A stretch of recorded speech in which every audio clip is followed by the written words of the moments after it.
Hello, everybody, and welcome back to the Crowd Chatter Podcast. Excuse me. And today is going to be some NFL picks. I'm not going to take too long with this, but again, as I've said in all the other videos, if my voice sounds a little lower or if I just don't seem energetic, it's because I might have a little bit of a sore throat. Um, Hopefully, it goes away pretty soon because I don't really have to do videos sounding like I'm half dead all the time. Uh, So let's get into this one. First, we have the Jaguars going on the road to take on the New Orleans Saints. This is actually a really good Thursday night game. Jacksonville has a lot of question marks around whether or not Trevor Lawrence will be actually healthy for this game. He does have a slight injury, so he is questionable at the moment. But even with him at home for the Saints, I believe in New Orleans. I'm going to go with the Saints to defend home field. Should be very close. Like I said, Lawrence is hurt. There's a good chance he doesn't play. And it's a short week, so there's a good chance he doesn't end up playing at all. It's a bit that's a big problem for Jacksonville if he's not available for this game. But New Orleans, I like the Saints team. They're a solid middling squad, and at home, I think they get the job done against Jacksonville. Should be a very fun game for sure. But at home, as I said, I got New Orleans taking a close one. Serbinsky does have the Jaguars gain the win in New Orleans. They get the win at I think it's Caesars Superdome now. I don't have Sam's picks for this week, so I'll have to fill those in later. Next, I have the Vegas. Next is the Vegas Raiders going on the road to take on the Chicago Bears. Bears do not have Justin Fields for this game. They have some reserves in, and as weird as it's going to be, the Raiders are going to end up being 4-3 to start the year. I'd never thought I would say that, but somehow we will be, because I can't see the Bears winning this one. I mean, even with Fields, they were bad, but now you're expecting a backup QB to come in and win? Yeah, no. Give me the Raiders. Also, the pick for Sabensky, he's got the Raiders one in this one. Next is the Browns going on the road to take on the Indy Colts. The Colts aren't going to have Anthony Richardson, as he's likely out for the season. And the Brown defense has been looking like the best in best in the league. So, not that I really like the Brown offense at all, because they're going to have a backup quarterback for this game, as it might end up still being PJ Walker, which is scary to think about. Both of these teams are in not so great places, but the Browns have the better offense, and that's why I shall take the Browns.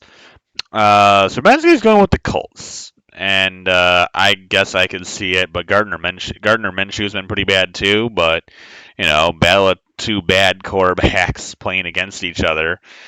Anything's certainly possible, so you never know.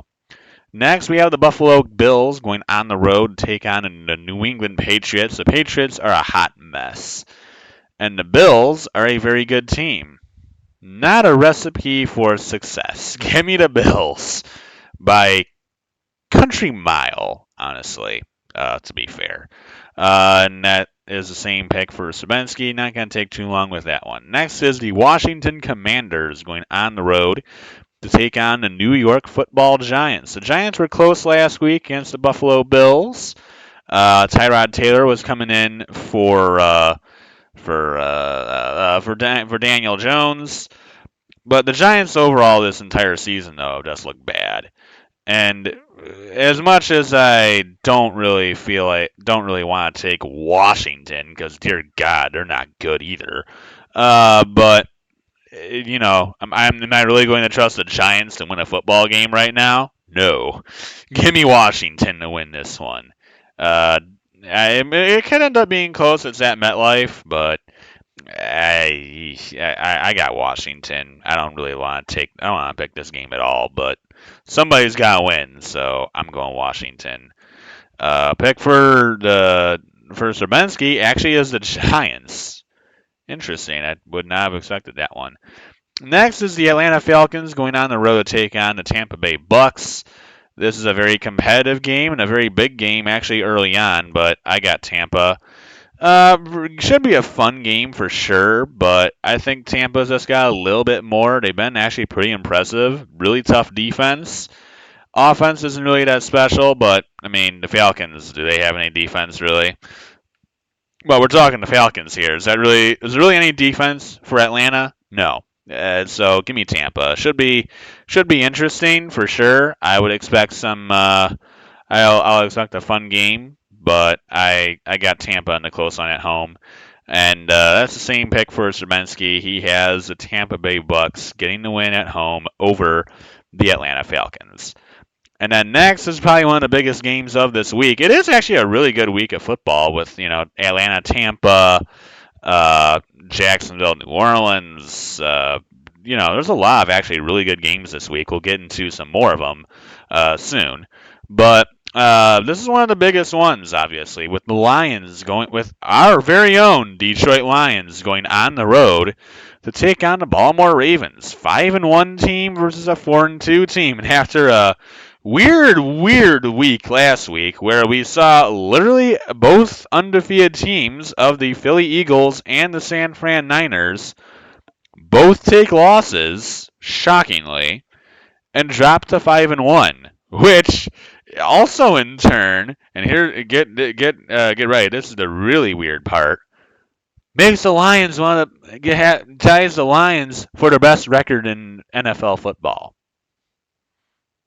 And there's a lot of 5-1 teams. I get that, but the Lions just simply being 5-1 is utterly hilarious to me. The fact that they're actually tied for one of the best records in football, to me, that is so crazy. But now they head on the road to take on the Ravens. Ravens are a really good team. Obviously, the Ravens have a lot of history with battling injuries. They're not battling that many injuries right now, and they still have actually a pretty darn good team. Lamar Jackson, obviously, fantastic quarterback. Zay Flowers is a pretty darn good receiver he's showing as a rookie. Odell is looking pretty good so far this year, and I'm forgetting who else they have. Obviously, the running game, they've already lost J.K. Dobbins, so that sucks. They still have Mark Andrews, so he's still around.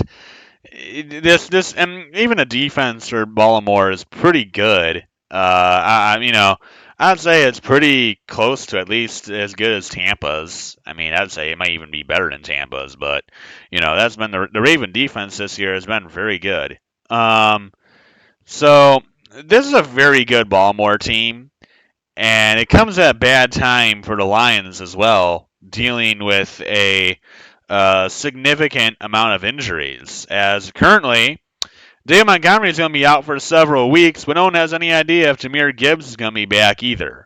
So there's going to be a good chance that the Lions are going to be without their top two running backs coming into this week, which would be pretty tough against a very good Baltimore team to be missing both of them. So hopefully at least Gibbs will be back. We know Montgomery won't be, but at least Gibbs hopefully can come back. And of course, we're missing a lot of offensive linemen. We're also missing some big defensive pieces, including Brian Branch, but he might be back this week for us. This is a tough one. I really want to pick the Lions because I'm obviously a homer. But with the amount of injuries that we're dealing with no Montgomery, which has been a big part of the Lion offense so far this year, it also being a road game, possibly not having Gibbs, a lot of other injuries. It breaks my heart to say it, but I think the Ravens are going to beat us. I think they will. It's going to be very close, and it's going to be a very tight game for sure. But we've taken too many injuries in the running room. I mean, Craig Reynolds did have that outstanding block against that Tampa Bay Buck. My gosh, I've never seen anybody just send a corner flying for like 5 yards off a block. That was absolutely insane. But like I said, the Ravens are they're too good. Uh, I know they're 4-2. I know they took an L to the Colts, which was not good. But this Raven team is tough, and yeah, they're coming back from London after that Tennessee game. But Baltimore's good. They're a very good team. So are the Lions, obviously. But road game, a lot of injuries, a much better team than Tampa. It doesn't, but hopefully I'm wrong, and hopefully the Lions end up winning. But I'm being cautious, and I will say this: if the Lions do end up winning this game, possibly without having Gibbs or Montgomery, I will crown them as one of the best teams in the league, and nobody will stop me. If we end up beating Baltimore, I'm ready to crown the Lions as one of the best teams. I am, and I'm being fully serious with that. If we really seriously end up beating Baltimore, I'm ready to crown the Lions one of the great teams. If not, then I'll say cautiously optimistic still, but I'm all in if the Ravens end up winning this one for sure. And then for Serbinsky, he's going Homer. He's taking the Lions. Go figure. But yeah, he's got Lions. I can see it going either way, but I think we've just be taking too many injuries. I got Ravens. Next, we have the Pittsburgh Steelers going on the road to take on the LA Rams. Neither of these teams are really all that good. Steelers are coming off the bye. This is another game where I don't want to pick anybody. It's just like Washington. It's just like the Commanders and the Giants. I don't want to take either one of these teams because I don't like either of them. The Steelers offense has been completely abysmal, and the Rams, they might be the flukiest 3-3 team that there is. Like, neither one of these teams are good. Uh, I'll go with the Steelers, I guess. I don't know. I'll take the Steelers. It is a road game, but the Steelers are coming off the bye. And teams coming off the bye. I mean, there's a lot of ways it can go. They can end up playing really well, or they can end up playing really poorly. You never really know. But it's a big game for both of them, really, because they're both actually having surprisingly good seasons. But I think Steelers will end up pulling through. Mike Tomlin's a good head coach. The Rams are not really special offensively. The Steelers are also going to probably get back Deontay Johnson, which will be a big infusion of talent into their offense to pair with George Pickens, as well as, who knows who's that running back, maybe Najee Harris or something, who knows. But it'll be an infusion of offense for the Steelers. And for the Rams, neither one of these teams are really any good.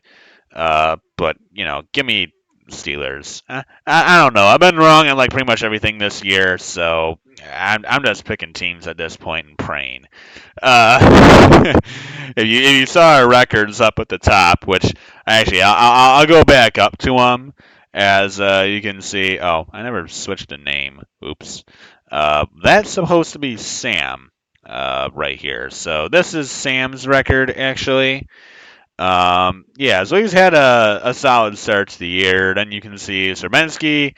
He's having a decent start as well, and yeah, and then there's me. So yeah, yeah, you got a great record over. You got this you got this solid record. You got this solid record, and then you got this. So yeah. Enjoy it while you can, because it's gonna be, yeah, it's definitely a sight to behold. But yeah, give me the Steelers. Sorensen's got the Rams. Moving on to the Arizona Cardinals, going on the road, taking on the Seattle Seahawks. Seahawks are a weird team, but Arizona's not good. So could I see them losing this game? Yeah, because they're Seattle and they don't make sense. But in all reality, they should very much be able to beat Arizona. Arizona's tanking anyway. It's not like they're trying to win. So, well, you don't think they're trying to win. Their one win comes against the Cowboys for whatever reason, but it's Arizona. I think Seattle gets the win at home. That's the same pick for Srbensky. Then you have the Green Bay Packers going on the road to take on the Denver Broncos. Both of these teams are pretty bad, but Green Bay is they're better. I mean, they're not good either, but Denver's a whole nother level of abysmal as opposed to Green Bay. So I don't care if it's at Mile High. Give me Green Bay. And that's also the pick for Srbensky. Look, I gotta get that taste out of my mouth now. Next, we have the LA Chargers going on the road to take on the Kansas City Chiefs. Their big chance to win a game was last week. They really needed to beat the Dallas Cowboys coming off the bye, get themselves above 500 going into this game against Kansas City. Because in all likelihood, everybody knows they're probably not winning this game. Do they have a chance of winning? Yeah, sure. But in all likelihood, they won't. And that's the problem with them losing last week. Will it be a close game? Yeah, of course it will be. It's the LA Chargers and the Kansas City Chiefs. The Chargers are always going to make this game close. And it's always going to be good. It always is. But the problem here is the Chiefs are a very good team. And, this is the Chargers are they're at a disadvantage. You came off the bye. You got the Dallas Cowboys at home. It was a very close game. You had a great chance of winning it, and a very good game, mind you. It was a really good Monday night game, and you just came up a little short. And it's unfortunate because that's a game you really probably could have used. A game you really could have probably could have needed to win. But now you get stuck with the Kansas City Chiefs, who obviously are a really good team. I think Chargers will make this one a very close game, but at the end of the day, it's going to be a win for the Chiefs. And that's also the same case for Srbensky. He's got the KC Chiefs getting the win over the Chargers. Should be very close. Next, we have the Miami Dolphins going on the road to take on the Philadelphia Eagles. Talk about Clash of the Titans. And I did say, there's a lot of 5-1 teams that are, tied for the best record. Well, you're looking at them all right here, as you can see this one as well. All of them are right here, including the Lions. This is all the 5-1 teams right here, and you got two of them facing off. This is going to be a phenomenal game. This is in Philly, and if you guys know Philly is a nasty environment. Philadelphia fans are crazy, and in multiple different ways. Some of them can be bad crazy, can be just simply crazy. Philly fans just overall are insane. And Miami has got an offense that's absolutely humming right now, and has been on a stinking terror. They have yet to really miss a beat. I mean, their only game of which they ended up losing, of course, they only have one loss. Their only unfortunate L comes at the hands of the Bills, and the Bills are a pretty darn good team. And of course, the Eagles, they just lost last week to the Jets. But Philadelphia, these are two very good teams. And it's hard to choose either one of them because if I were to pick the Eagles, they're coming off of a bit of a sloppy game against the Jets, so you think they can bounce back. But then you look at Miami and you're like, holy crap, that offense is loaded. So it's tough to really choose one or the other. But